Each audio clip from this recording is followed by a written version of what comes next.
Hello everyone. What a beautiful day for... excuse me one second. Let me just open my mask so I can speak more clearly. What a blessing.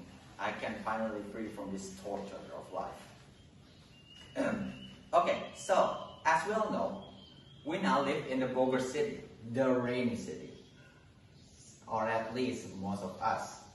Sadly, despite being one of the most famous Indonesian cities, many people don't know of the Bogor's ethnic, sociocultural, and tourism. It's kind of sad, to be honest.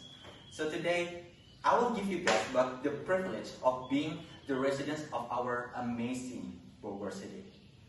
But before we continue, let me introduce myself. My name is Samuel Dunsan Valerian, a student from Satuan Senior High School Bogor. Now, without wasting any more time, let's dive right in immediately. First, let's go to the tourist site. The most famous tourist site in Bogor is what else other than the Kebun Raya Bogor. Kebun Raya Bogor, or in English, Bogor Botanical Garden, is the largest and oldest botanical garden in the Southeast Asia.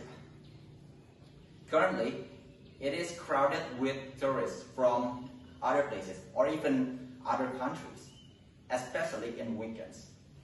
Not only for refreshing or just for a tourist site, there's also some scientific centers. For example, the Bogor Zoological Museum or even Pustaka. But we're not going to talk about that, okay? We are going to talk about the history. The Kebun Raya Bogor was originally a part of Samida, which could be described as the artificial forest or artificial garden. Don't you know that actually Kebun Raya Bogor has existed for almost 600 years? It is very old. More accurately, it is during the Prabu Siliwangi's reign of the Sunda Kingdom, which you can find in Batu Tulis inscriptions, which are, of course, another tourist attraction place. And it still exists, even when the Sunda Kingdom got conquered by Banten Sultanate, and even when the Governor General Kaplan decided to make a resting place on a corner of the Kebun Raya Bogor in the mid-18th century. At the 1800s, the Governor General Raffles, who at that time lived in the Bogor Palace, and surprisingly had an interest in botany, decided to make the Bogor Grand Place into a beautiful garden. With the help of the botanist William Kent, he managed to make the Kebun Raya Bogor with some English influence. This is the beginning of Kebun Raya Bogor. Of course, as a tourist site, it has a lot of things that are quite interesting.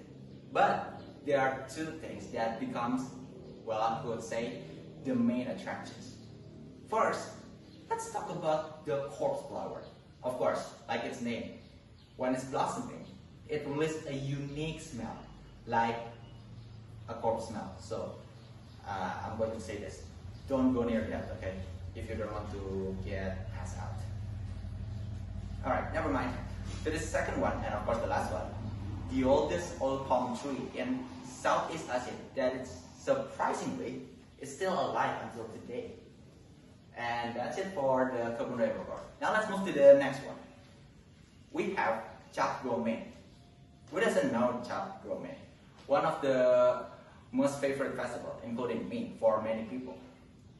The Cap Gomeh was originally just celebrated by ethnic Chinese dancers and musicians.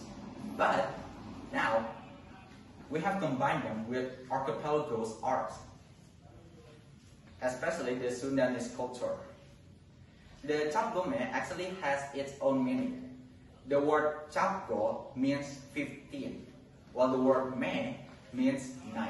So, from the word itself, you know that actually the Cap Gomeh is celebrated on 15 February on the lunar years and at night. Don't you know that there is a legendary story about this Cap Gomeh? I'll tell you that. When the emperor's dad was killed, the emperor was so angry and decided to burn down the village. The villagers were advised to hang on red lanterns and also like firecrackers, and it was meant to deceive the emperor. So the village has already burned, but it's actually not. And it worked. The heavenly emperor was deceived, so the village were safe. Since then, Cap Gome is celebrated on 15th February. Of course, I'm not saying this because the Cap Gome was just some boring festival. Of course not. Well, in Chinese, actually, they are called the Lantern Festival. There are many things that, how to say, like the symbols of Cap Gome. Like, there's like the dragon, or you call it Leon, the lion, or Barongsai, and of course, red lanterns, because it won't call a lantern festival without red lanterns. Alright, that's it for the Cap Gome.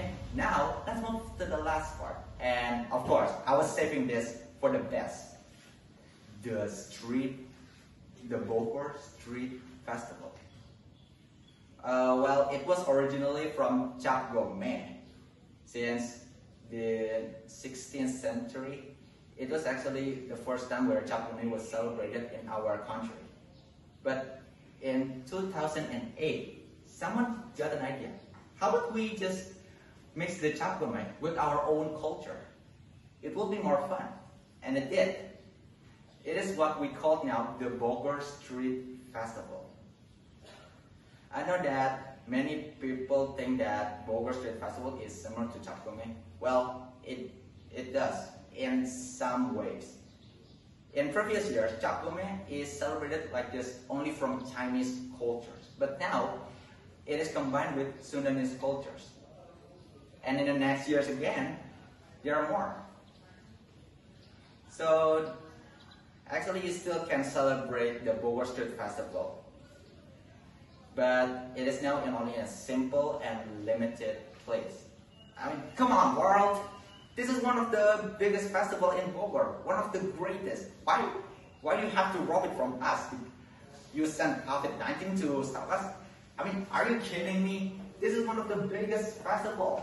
Sorry, I need to find out my frustration because this is so bad.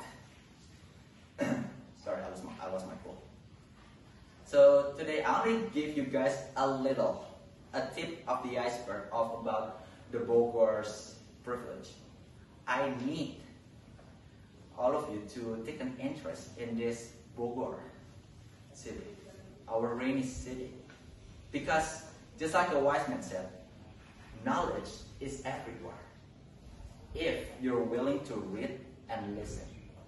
Signing out for now, let me just put back my mask on since I hate this COVID-19. Why do you have to get back to this prison? Signing out for now, see ya!